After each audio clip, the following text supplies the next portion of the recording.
Tampon एक ऐसी चीज़ है जिसकी कि आजकल बहुत ज़्यादा वो बिकने लगी है। पहले के समय सिर्फ सैनिटरी पैड्स होते थे, अब टैम्पन्स भी होते हैं जिनका फ़ीमेल इस्तेमाल करती हैं।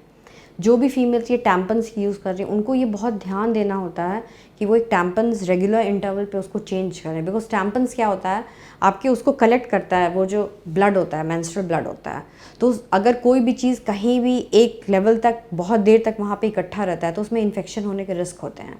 तो अगर आप टैम्पन्स यूज़ कर रहे हैं तो आपको एक हाइजीन मेंटेन करना बहुत ज़रूरी है, वरना क्या होता है कि लेटर ऑन ये एक इन्फेक्शन कॉज करता है और इन्फेक्शन की वजह से आपको इनफर्टिलिटी, एंडोमेट्राइसिस, कलेक्शन की वजह से आपको ये सब प्रॉब्लम्स, एंडोमेट्राइटिस, ये सब होने के रिस्क होते हैं। तो टैम्पन्स आप ज़रूर यूज़ करें, लेकिन प्रॉपर प्रिकॉशन के साथ यूज़ करें। फर्स्ट टाइम अगर आप टैम्पन्स यूज़ कर रहे हैं तो ये बहुत ज़रूरी है कि आप एक अपने गायनोकोलॉजिस्ट के पास जाएँ और उनसे टैम्पन यूज़ करने की प्रॉपर प्रक्रिया समझें। सिर्फ उसको ओवर द काउंटर पढ़ के यूज़ करना नहीं शुरू करें, या फिर कोई पैरामेडिकल स्टाफ की गाइडेंस लें।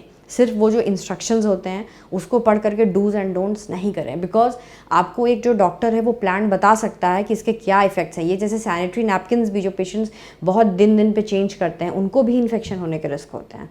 तो ये सब रिस्क आप नहीं उठाएं, और टैम्पन्स का इस्तेमाल आप कर सकते हैं लेकिन प्रॉपर वे में किया हुआ कोई भी चीज़ इस्तेमाल गलत नहीं है। लेकिन अगर थोड़ा भी इम्प्रॉपर वे में अगर आप उसको इस्तेमाल करेंगे तो आपको इसका नुकसान ज़्यादा है।